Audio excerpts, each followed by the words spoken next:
It's Michael White. And it's Anthea Moffitis. Nice to see you all again. Yeah, we're really happy to be doing this. Today's episode is going to be actually very interesting because we're actually going to be talking about vetting. Mm. And you've heard us talk about it, but now we're actually going to dive deep into it. So before we get started, guys, please like, share, subscribe. You know where to find us: Facebook, Instagram, Twitter, Twitch, YouTube. You could like us all there. And I'm always going to say this at the beginning, guys. We're not here to discriminate or hate on anyone, gender, or race, but we are here to call out bad behavior or things that hinder us from coming together as men and women. For sure. And this is the reason I love this subject, is because so many people don't do it. And I was one of them. I was one of the people that didn't vet. And that got me nowhere apart from relationships that didn't work. That's what's going to make this episode so interesting, because I'm going to talk about what it didn't, like when I didn't vet, the consequences of that. And you're going to discuss the consequences of you not vetting. And then we're going to talk about where we're at today and the benefits of us vetting today versus back then. I love that. It's so cool because there is a journey to everything. And you can compare apples to oranges with the two, right? Well, absolutely. I will go first very quickly. Go for it. You don't have to be quick. Go for it. Explain yourself. Girls. Back then, when I was younger, and again, I think a lot of guys really start experimenting with women usually around the age of 14 onwards. I never vetted. You look pretty to me. I was attracted to you. That was enough for me. Now, period, right? Like, yes, obviously there was like personality. Did we get along? But like the looks were like the launching pad going forward. So I'm going to talk about what not vetting looked like for me. It ended me up in a lot of relationships that were very physical, no connection, and literally wasted time. I'm not saying that person was a waste of time, but I'm saying if there was a proper vetting process, I would have avoided dating that individual. So the negative pitfalls were time was wasted, feelings got hurt on both ends, mine and the females. Connecting my body with somebody that I should have never connected my body with, but at that age, hormones are running wild, like the Tasmanian devil.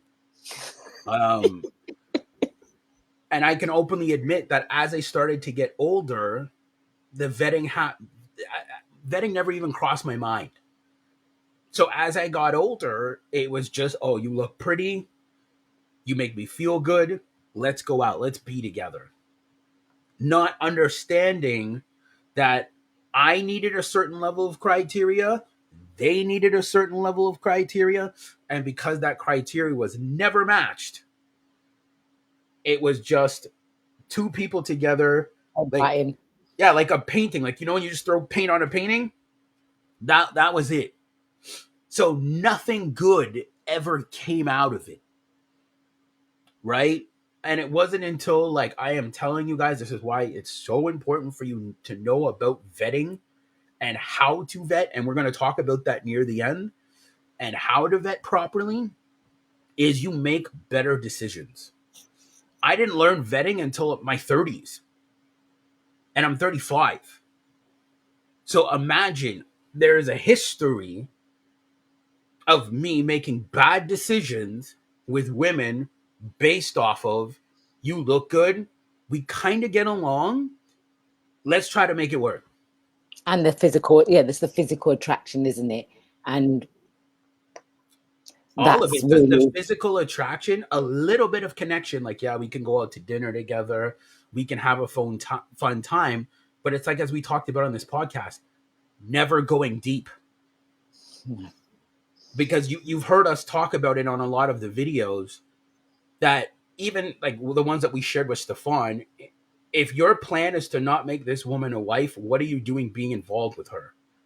So Mm, a lot of the women that I was involved with, I had no plans of making them a wife. mm, They were just good for what was good for right now.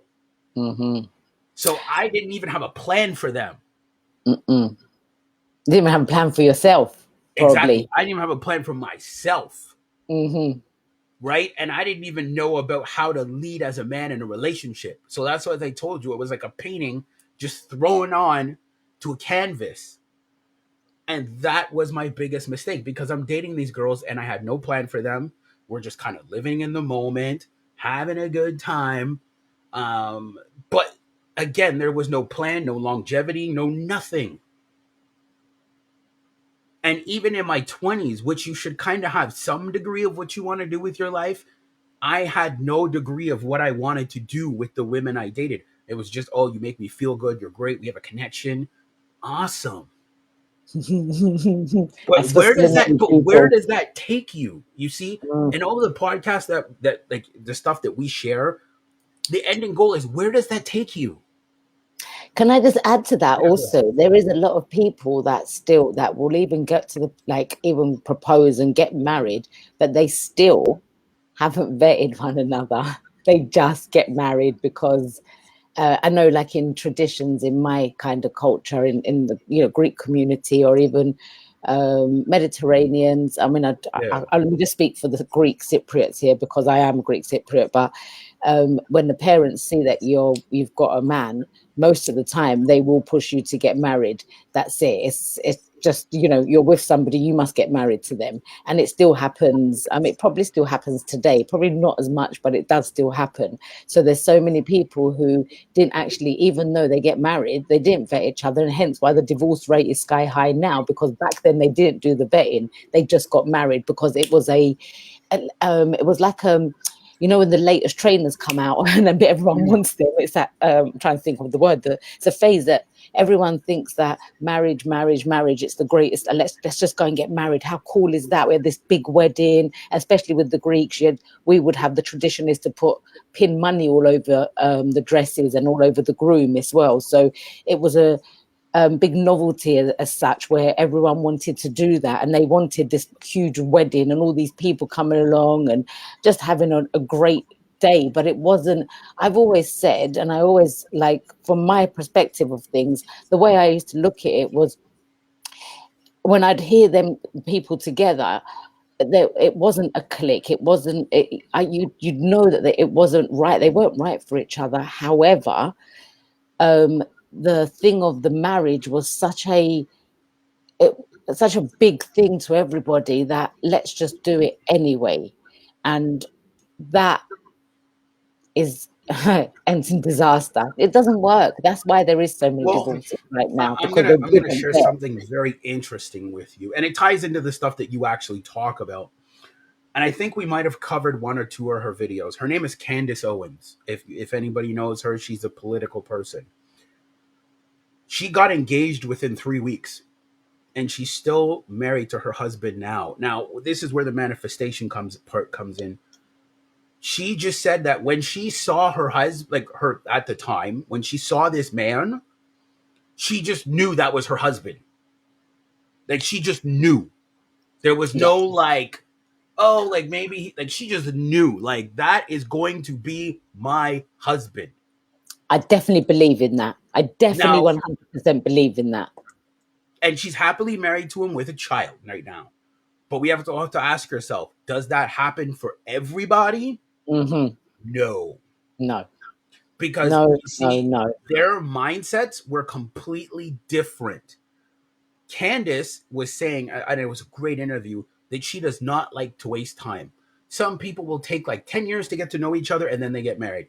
She's like, I'm not wasting 10 years of my life. Within a short period, I should know if I want to spend the rest of my life with you. Because as she said, you have some people dragging it out. Oh, we've been together for like, let's say hypothetically, you're dating someone. Oh, we've been together for 3 years. Don't you think within that 3 years there should have been like some discussion of marriage or some type of proposal or something? We have such a short time on this earth, as she said, a short time, and you're gonna just spend it dilly dallying because some people like to waste their time. Some people Most do like to people. waste their time because they're also trying to keep their options open. Mm-hmm. So again, I do believe that you could possibly look at someone and be like, yeah, that's going to be my wife. Mm-hmm. But within the context of either A, you're getting to know each other, there are some form of dates happening, and then you just have that reassurance. Like, yeah, Mm-hmm. it is what it is. There's something you just know that you, Yeah, you you just just know, know. but at You just least know. in Absolutely. that knowing, there's evidence of it because you're going out on dates. You've made the effort to interact Mm, with that person. absolutely. So I think that is a very, very interesting thing. But to bring it to forefront, I really want you to explain for the women here because God, this is going to help them so much, and I know it's going to help the men. What were the negative effects of you not vetting a man properly? Well, number one is I went in and out of relationships, which is something I never wanted to do in my world. I didn't know no different. I didn't know to vet people. I done exactly the same as what you just said, what you were saying, Michael.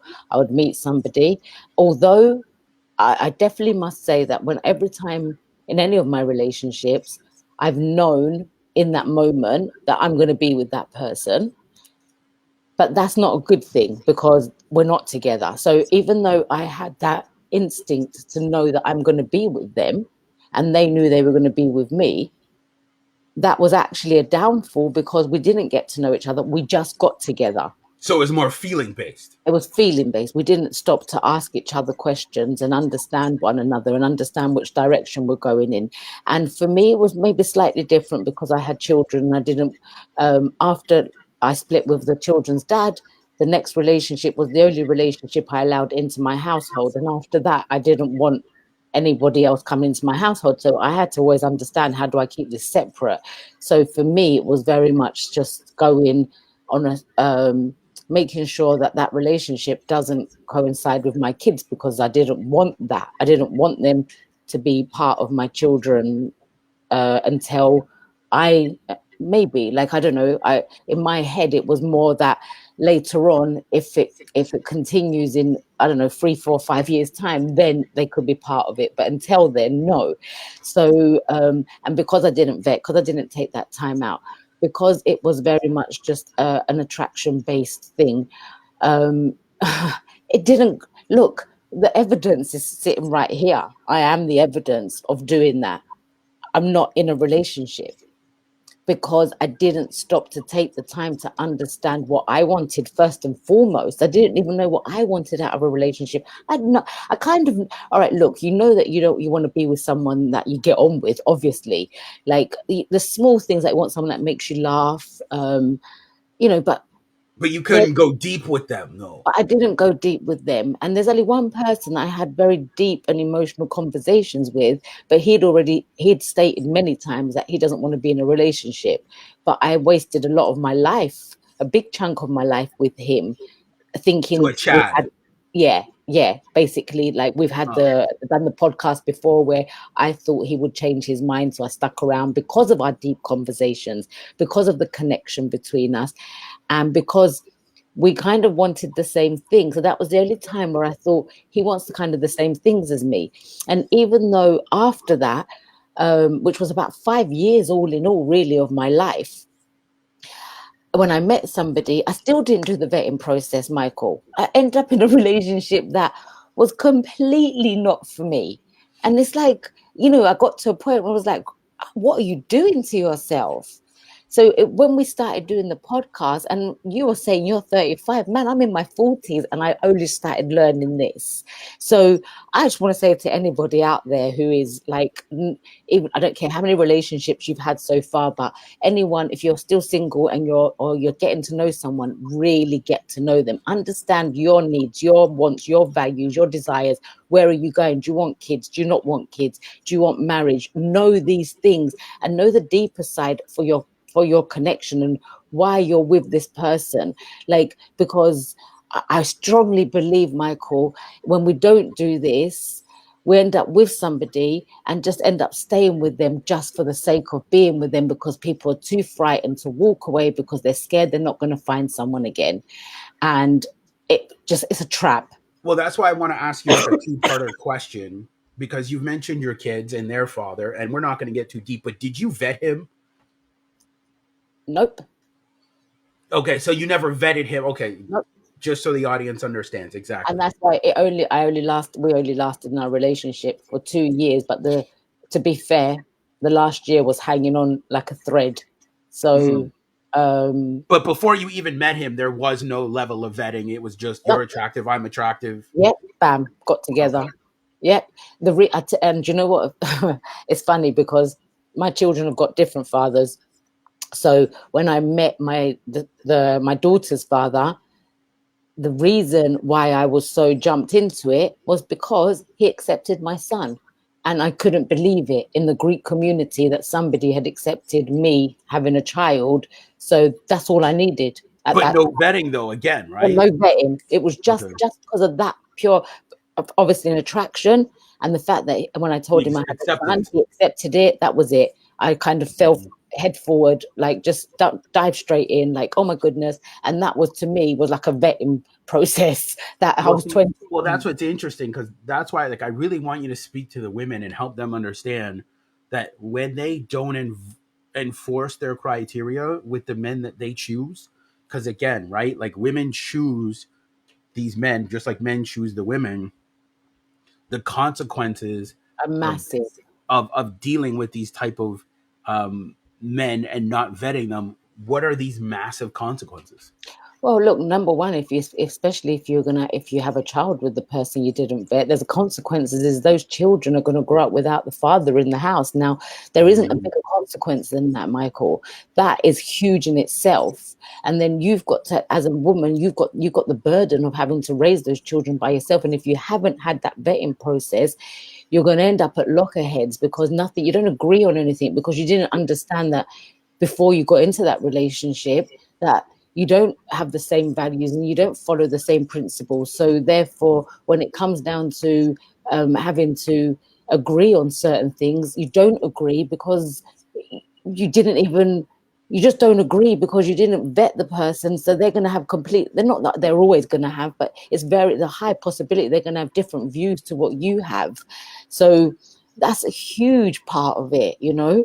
And even if you don't have children and you get with somebody, why put yourself through that in the first place? If you've got you've got time in your world to be able to sit down, get a notepad, get a pen, and really think about, create your ideal partner in your mind and write it down and really stick to it. Know your values, know what you would like, the negotiables and non-negotiables, and really take that time to understand that, so that when you do meet someone, you can spot red flags from the beginning and you're not wasting your time, their time, and you don't fall into that thing of getting pregnant and then being left as a single parent, whether it's a father that ends up as the single parent with the child or the mother, because it can go both ways. It's not just the mother that ends up with the children, it no. could be the father too, right? So Well, I think I that's actually want to huge. add something. I actually think there's also emotional damage when you don't vet Oh goodness, yeah, you on got both that. men, Yeah, and I think thank you. Thank you you for should cover adding the that. women's part, and I'll cover the man's part.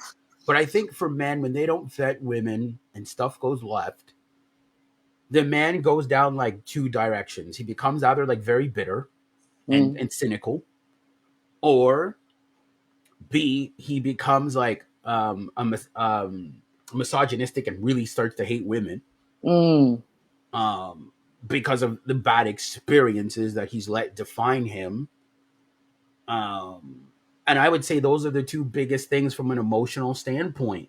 Like, yes, it does build up emotional character. I'm all for people going through pain. I am all through people going through hurt. But again, when it comes to your relationships, if it can be avoided, avoid it. Yeah, I don't think we're ever going to really truly avoid it in that sense, because I think even especially if you're quite young and you got with somebody and let's say you did really vet them, you're Well, I always would say mitigate the risk. I would say at least if you're yeah, able to say like, okay, like you're not for me, I'm not going out with you, type thing. Like you're yeah. able to kind of mitigate your risk level and not put yourself in compromising situations that are actually going to hurt you instead of uplift your life. And that's why I really want you to talk about the negative effects for women when it comes when you don't vet emotionally. Look, for me, I must say that I switched off emotionally because of relationships, because I didn't vet them, kind of it, it has a huge negative effect in the sense of it could be trust, could be one of the big ones. You don't trust they're going to stick around. And especially if there's a child involved, then it could stop you from wanting more children because you don't trust that that person's going to leave too, or it's not going to work. And that's a big one, because you might be somebody who actually wants a number of children. And because of an experience that you've had with one and they're no longer there, you don't trust that the other person is going to stick around. And I know for me, that was something, that's why after my second child, I said, I don't want any more children, because to me, it was like, when I've had two children, both the dads not around, because I didn't understand the vetting process. But to me, it was like, well, I'm never going to have children with anyone because I don't trust that they're going to stick with me. Like, what if I do, what if it, and people say to me all the time, like, well, what if you fall in love with someone and, you know, and he really wants a family? So I say no, because I don't know. At any point, he could decide that he wants to leave, and then who's left again? So see, I'm glad that you brought that up, because you see, like, a lot of people, this is why the healing process is so important, because, and this goes for men and women, that lack of trust will hinder you from yes, sometime finding your one. yes, It will, because now, like, think about it from a woman's point of view. You might not trust men, so the first thought you're thinking is, he's probably going to dip at some point, he's going to leave yes, me at some point. Number two, you might become a misandry. Misandry, that means hatred of men. Just for you guys that don't know, there's two of them. There's misogynistic, which is the hatred of women, and there's misandry, which is the hatred of men. So you might start to hate men. You might be like, man, like, after all these bombed relationships, I just can't trust men no more, because from a woman's standpoint, her first love is her father. And if her father's already broken her heart, and then she starts dealing with other men, it literally creates like a pattern of like pain. yeah, for sure. And it's a really good point you brought up there, Michael, because it can hinder you. And that trust is something you need to have, like a foundation of a relationship is first respect, trust, and then love, you know, And um, healing. and healing. Yeah, because without the healing process of things, then you're just going to keep carrying it with you, and each relationship you're going to go to will keep breaking down because you haven't healed. It And will then you be the just same guy or same girl, but different, like same different guy, same faces. girl, same characteristics. Yeah, same character, just a different person, Yeah, different just a name, different but the person. same, yeah, the same everything. So I'm trying to think the other things really for a woman. I mean, I think trust is the number one that really does. I just want to touch on what you said about the trust with it about hindering. Look, it could have been, had I known, then maybe I was quite open to having like 5 kids. I was quite happy to do that. I didn't. It wasn't like I had a number in mind.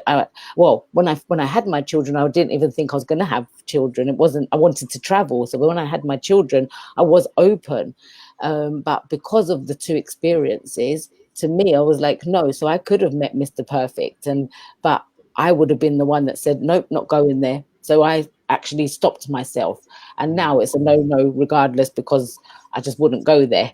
See, Um, 100, and that's what I want to cover. You see, because a lot of times we have to ask ourselves: are we making that decision because that's what we really want, no, or are we because making, yeah, or are we making that decision because we're afraid of outcomes, yeah, because we've yeah, had yeah, previous yes. outcomes? Yes, and that was because I'm not healing, because I was Mhm. going by my past experiences to what could possibly happen in my future experiences. And also, you said, oh dear, about like hating men. I feel very blessed that I didn't go down that road, and I still do believe in love, and in I believe in the greatness of love. And everyone has everyone has a person if they want it, and I truly believe in that. And I think men are amazing, and I don't ever, one thing I must say, and I've always been like this, no matter what hurt I went through in my relationships, I definitely didn't come out of it and think to myself, all men are the same. I've never but I think a lot of women do. They will say all the good ones have gone. You know, men are, they call men very horrible names and say, you know, they're all just selfish, they're this and that. But I just don't believe that. Maybe because I've also been through a healing process. So but that does happen a lot, Michael. And I think a big thing that happens in a relationship also, when you haven't vetted somebody and you get into something, it becomes, like we said before, like it's lockerheads, because you don't understand each other. You're not understanding each other's wants, needs, and desires. So you're not listening, and because you're not hearing, because you're not asking the questions. If you're Well, not you're only asking, going off of feelings. You're only going off of how they right, make you feel instead of like, what is the sustenance of this relationship going to be? And that's what yes, Stefan, that's why I'm glad we cover his work, because he says, can you go deep with them? right, Can you be vulnerable with them to, right. or open up or be in a place where they can see sides of you that the world doesn't see, Mm, and they can still love you? Can you go deep? And a lot of times, if we're being honest, most of these people that we're attracted to, we know we can't go deep with them. We only hmm have a physical attraction to them. And I want to say also, there's something that I experienced this. It was speaking with a male actually, but we weren't. It was actually a business partner, and we had been talking for. I'd known him for a number of years, and we came to a realization that once one of the things, you know, when you know that you're not with the person that is for you, like we just said about going deep, was, you know, if you're picking up the phone, let's say, like I have male business partners. So let's say I've answered the phone to you, Michael, as my business partner, and I'm with a guy, and I don't feel like I can just talk to you in the way I would normally talk to you. Mm. That means I'm not with the right person, because, like you rightfully said, if I'm with the right person who's for me, and we can go deep, we're connected in every way, we understand each other, we're vulnerable with one another, we're open, we're, you know, all the great things, then when I answer the phone to you, I would speak to you in exactly the way I speak to you any other time. And I love that. And I'm going to touch on that, because when I mean go deep, I'm talking about penetration. Because we think about it, we all have walls up, right? But this person, you're able to go deep where they're able to penetrate right through the walls, and you allow it. See, that's the big difference. Like, let's say, for example, you can't go deep with them. You're always going to keep them at a distance. You're always going to keep them on the other side of the wall. Yes, You're yes, always going to keep them on, because you know that you can't go deep with them. You're always going to keep them on that side of the wall. But like when you meet that one person that can penetrate the wall, like they're literally like, you have a wall and they've brought a wrecking ball, and yes, you're yes, allowing it. Like you see them in the distance, like you're getting to know them, and you see it like, damn, they got a wrecking ball, and you're looking at them and like, you know what, I'm going to allow them to tear down the wall. You've yes. given the permission, And because of, because they make you feel comfortable, they make you feel safe, they make you feel all of these things. And I think that's the biggest one, is feeling safe with somebody, because I think we definitely have spoken about this before, where one of the things I want to definitely say about not vetting is I've been vulnerable with guys and open myself up to things that have happened, and then when it's come to the time where there's an argument, remember we said Yeah, they've we've brought that. Yeah. loaded their gun, and then, well, it's just been shot at me, and well, this happened and that happened, and did it. You're like, whoa, that's my personal stuff that I've told you, Then you and don't want to do it anymore, right? Like, now you, because yeah, now you're coming back and you're shooting my own stuff back at me. That is my experiences, and using it as ammunition. No, and that, I don't know. Does that come under trust? It comes under trust, it right? comes under trust, but it Yeah, also comes under understanding that love is a risk, yeah, right? Now, absolutely. it's just a question of, are you going to take the risk with this person? Because some people like to try to mitigate risk as much as possible, but at Yes. the end of the day, you're either going to take the risk with that person or you're not. See, and it's funny because I'm so open to taking that risk still. It doesn't, for me, it's like, okay, these things have happened. But like I said, I have been on a journey of a healing process. So maybe that's why I'm still That's why. open. And yeah, and at the end of the day, if that happens, then, you know, I'm in a space where I know that I don't need anybody.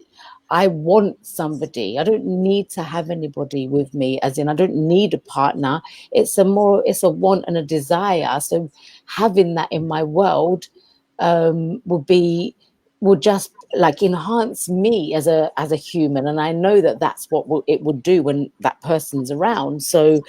Um, so if that was to come my way, I would know how to deal with it now, and I know You're how more to. accepting. Yeah, absolutely, absolutely. And I think when you don't vet people, it just ends up like what I think, like we said, it just ends up in arguments, and you Well, don't know you what to create do with that it. trauma for your life because you didn't do the proper research. And we've said it on the show. When you buy a house, do they let you just live in there? No. Do they just say, you know what? I like you. We have a wonderful connection. Here's the keys to the house. Man, I tell you, Michael, and that's a perfect analogy to use because I used to be an estate agent. And when I take people to houses, I mean, I tell you, people would go into nook, cracks, and corners and every little part of the place, yeah, to vet the place, to make sure they would open all doors, all drawers, Yeah. like knocking on every single wall, like wanting to get into the attic, wanting to get into every nook and cranny into that place before they put an offer in. They wanted to know everything. They would spend like hundreds on a surveyor to go in to make sure there's no leakages anywhere, or there's no damp, or there's no this, and people would like take that risk, as you said. They would take the risk of paying out 5, 6, £700, and it could come back that they've got all these problems and they're going to walk away from it. But they were willing to put their money where their mouth is, as such, and test it out to see if there's any problems and vet the place and risk losing that, because to them it's not a loss, it's a gain, because long term they're not gonna have to deal with any problems They wouldn't be like happy that. there. And that's the thing. Like, as I Right. said, even when you sit down with somebody and you say, hey, I want to buy this house, what do they tell you? We need to see, do you have good credit? Do you Yeah. have XYZ? Do you Yes. have all these things? They Yes. need to see history. Yes, so even on our side, yes, it goes both ways. Yeah, Even they on the need to estate see agent side. history. Yep. They're not just gonna be like, you go in, oh hey, I really like you. Here's the keys to our $1 million home. Take it. No. No, they're gonna do a history check. Yep. Absolutely. And that's why I'm saying Absolutely. that's why vetting is so important, because you need to know who you're getting involved with and what you're dealing with. That's what you, because you need to understand. And I told somebody this today. Vetting is important because number one, you're going to bring this person around your family. This person's Yeah. going to be around your family. So you got to make sure that they are a well put together person before you bring them around your family. B, you're going to bring them around your friends. So if you're bringing them around their friend, you don't want someone that's going to be like, well, why are you such an asshole? Or why are you this? Or why are you that? And putting you down in public in front of your friends or in family Absolutely. gatherings. Absolutely. Number Yeah. three is if you also have children. So that's what you need to understand. That's why vetting is so important, because you're going to take those huge considerations into, they're going to be around my friends, family, and possibly kids. Mm-hmm. Mm-hmm. And they're going to be around you first and foremost. Oh yeah. Oh So, yeah. But it's like yeah. at the end of the day, and I can only speak for a man, is I am going to try to mitigate my risk, and we're going to talk about it after in like 2 minutes. But at the whole time is I know this person's going to be around my family and friends, and I want to make sure they're a right fit for my life and what I have in it. Yeah. Absolutely. And I And think that's and why it's that's important. big. It's big. It's big, Michael. It's big because, you know, I've brought, I remember bringing someone um, round to family, and I was It like, was a what? no-go. It was a It was no, a exactly. It was a no-go. no-go. You're like, It was a no-go. It was like, what have I just done? I felt embarrassed, and I was like, but how can I feel it? Like, I'm the one that's done this in the first place. It's me, and this is something that we really, and we speak about this a lot, but I need to say, you must take responsibility for what you have chosen, what you entertain, where you put your time and attention. And if you don't like what's being said, and you don't agree with certain things, then you need to flesh it out. You need to speak and communicate, so you can see if it's something you can be negotiated with or non-negotiable. It's like, you just jumping into things does not work. And I think the house analogy is probably the best way to be able to describe all of that. well, I think also, if we're going to take it a step further, is don't try to change a person. Yes, thank That you. is the biggest problem. Yeah.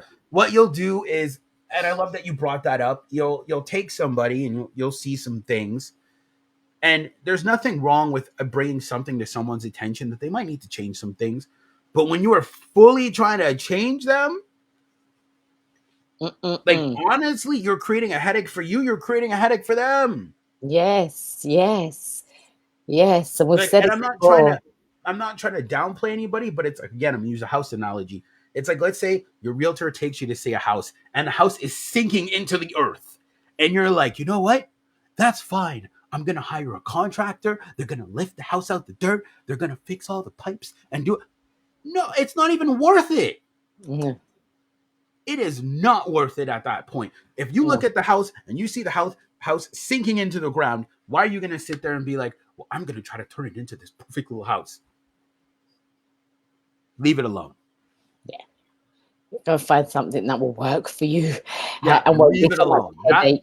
Unless That you is like your headache. sign. Yeah, If you are sitting there and you're like, the house is sinking and I'm gonna change it, yeah, I need to look at you and not the house now.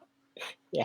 There's something going Absolutely. on with you, not the house. Absolutely, absolutely. So it really is about just taking that time and really understanding what you want and not bypassing it. Like, if you know what you want, don't be like, you meet someone and you think, oh yeah, but this is all of the Mm-mm. A, B, C, and D is really good.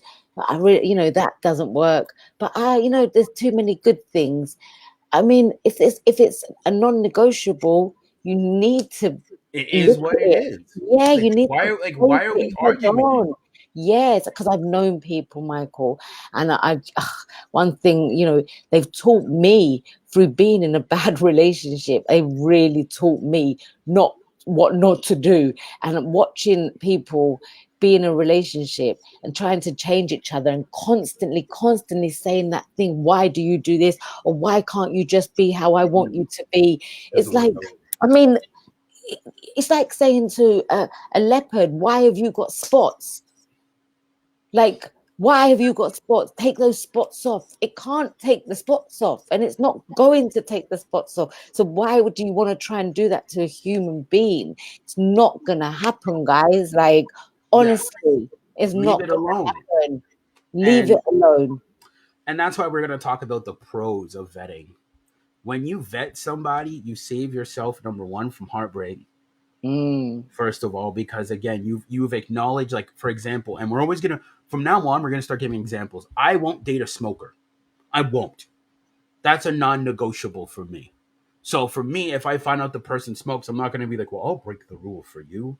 No, mm, I'm sorry. You're a very nice lady. I greatly appreciate the time that you've given me, but I'm sorry I can't go out with you. mm, You see what I'm saying? Or, like, again, I don't want to date someone that doesn't do personal development, mm. because for me, personal development is a higher level of conversation. It's a different type of It's a conversation. different type of. So if they're reading the books that I read, or they know about, then we're more likely to work things out instead of having a screaming death match. It's a different language altogether when you do personal development as well, right? Exactly. So that's why I'm saying that for me, where I'm at now, once I vetted, like, now I vet, I ask the questions, I give the answers. If someone asks me questions, I will give them the answers. I vet clearly for both of us. So she's vetting me and I'm vetting her to see Mm, if we're a good fit for each other. And mm, that's the thing with those questions and with the behavior, you can decide if you want to move forward or not. I'm mm-hmm, not trying to change them. They're not trying to change me. It's like, let's say they show up and they say, hey, I got like a spotty past, and I've had the conversation the last couple of days. Let's say someone went from being a drug addict to a clean person or whatever, or they used to do OnlyFans or be a stripper. Great. No problem. But you're just not for me. They might not even do it now. They might not do it now. But I'm sorry. Greatly appreciate it. It's your past. But I'm sorry. I can't go out with someone that's made decisions like that. And that's your prerogative, and that's fair enough. So I think you definitely save yourself so much heartache by vetting, like so much heartache. Well, you limit your dating pool, but you get the best out of your dating pool. Yes, and you know what? Just to go back on, not back, but just to tap on something. I remember meeting a guy, and I think we went out for a couple of meals, couple of drinks, and I'd said to him, I don't want children. He was like, I do, but he wanted to continue being with me, and I was like, this isn't going to work because you want children. He's like, oh, so you can have kids. It's like, yeah, my body's very capable of doing that. However, I don't want children.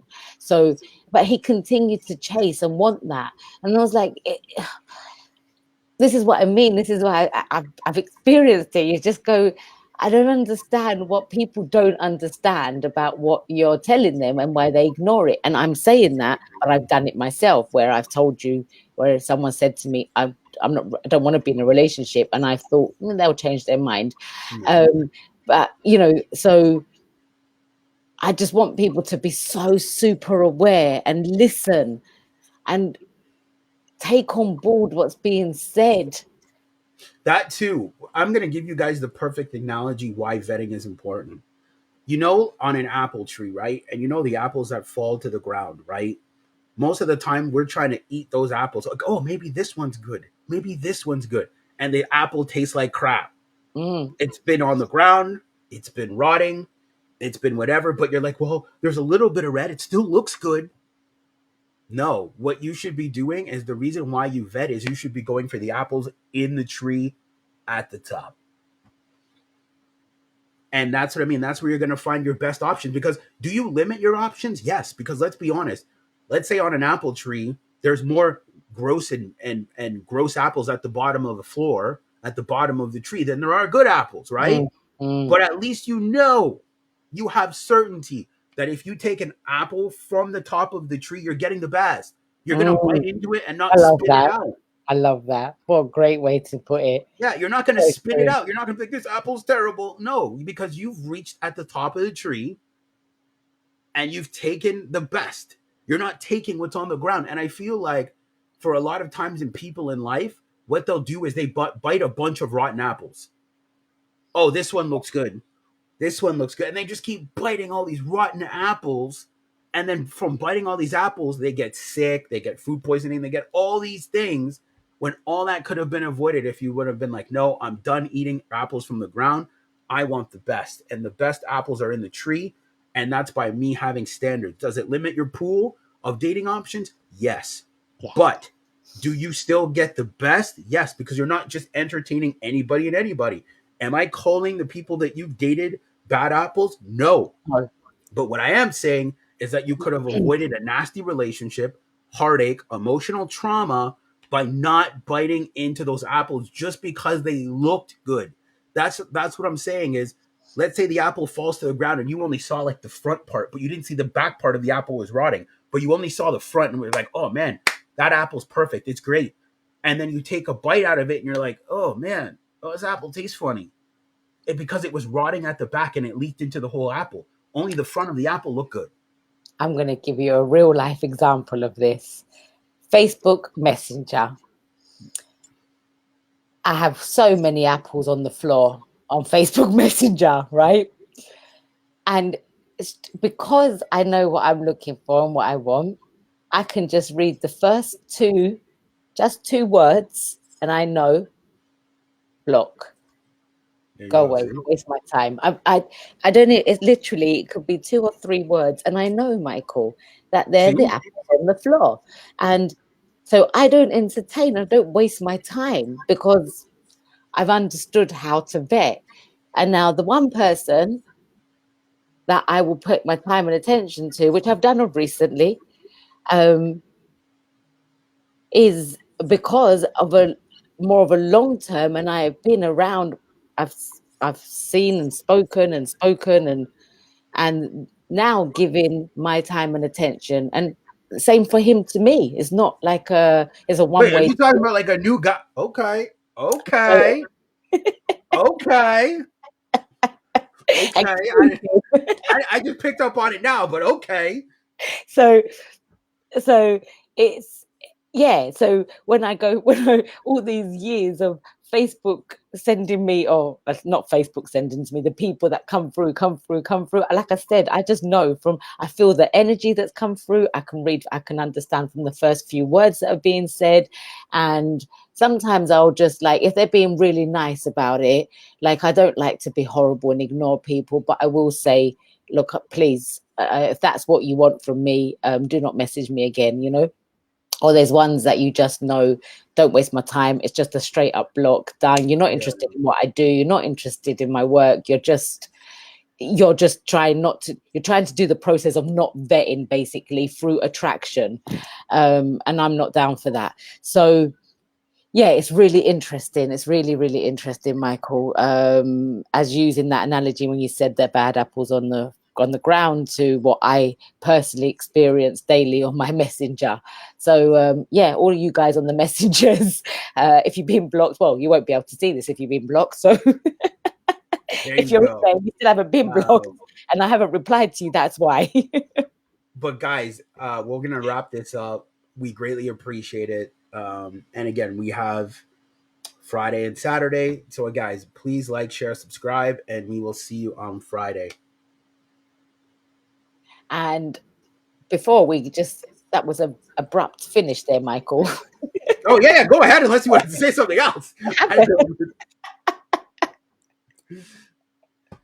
I was just gonna say, to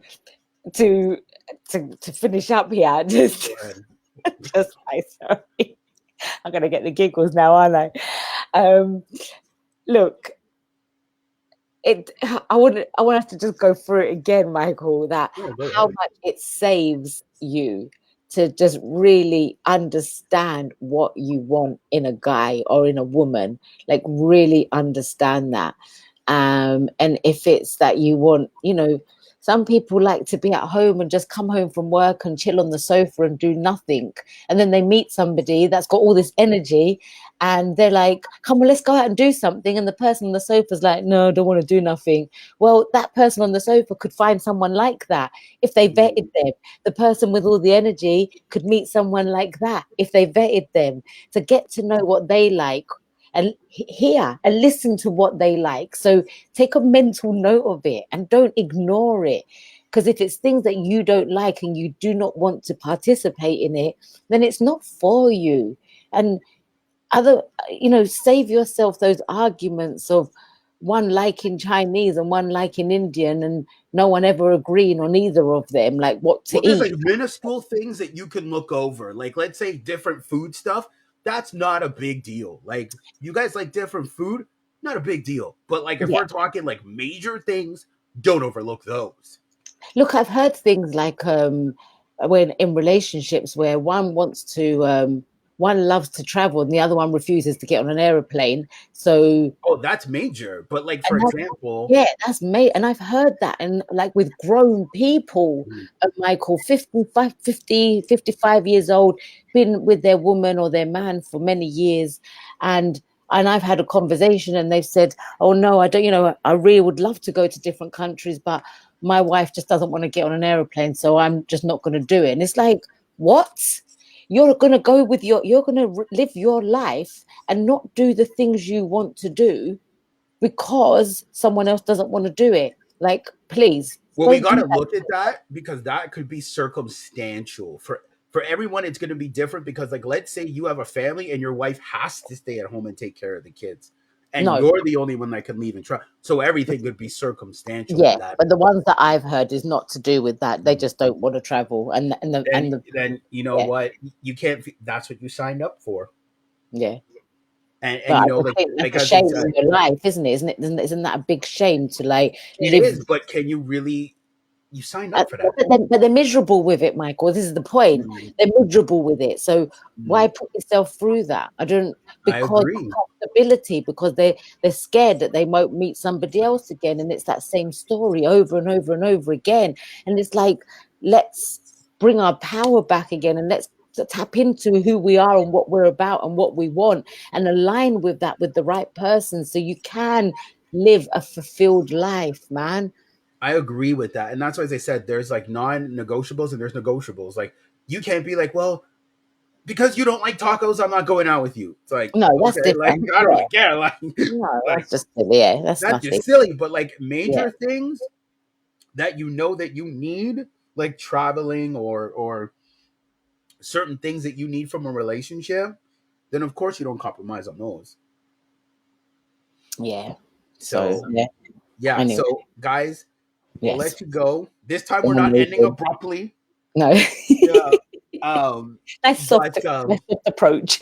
yeah, we're not ending abruptly. So yeah, guys, please like, share, and subscribe, and we will see you guys on Friday. See you soon.